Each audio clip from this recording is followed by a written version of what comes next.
Darkness fades when you are near. Your light breaks through our deepest fear. Tanong, dapat ka ba naming paniwalaan sa lahat ng mga sinabi mong katotohanan patungkol sa MCGI? Dapat ka bang paniwalaan o hindi ka dapat paniwalaan? Dapat po akong paniwalaan dahil ang akin pong sinasabi ay ina-affirm po ng puno at founder ng MCGI. So kung akin pong sinasabi, ako po'y gumagamit ng video para hindi ko ma-misrepresent.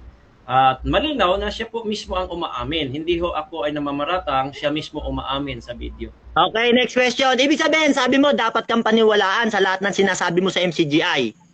Eto, pakinggan nyo, sabi ni Puento.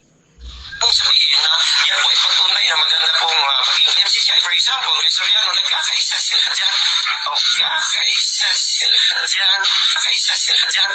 Yan po ay patunay na maganda pong maging MCGI. Kung sabihin na yan po ay patunay na maganda pong maging MCGI. For example, kay Soriano, nagkakaisa sila dyan. Okay. Okay, tanong ko sa'yo. Sabi mo, sa lahat ng sinabi mo patungkol sa MCGI, dapat kang paniwalaan. Tanong ko sa'yo, dapat ka bang paniwalaan sa sinabi mo na ang MCGI ay nagkakaisa sila dyan at maganda samahan nila Soriano? Dapat kang paniwalaan o babaguhin mo sagot mo? Categorical. Dapat paniwalaan.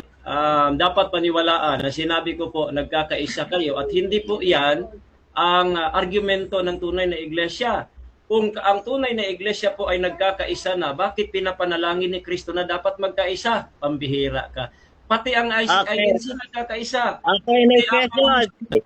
Okay. Ang sabi mo sa video, maganda ang MCGI at nagkakaisa sila dyan gaya ng samahan nila Soriano. Sabi mo, dapat kang paniwalaan. Next question na ako.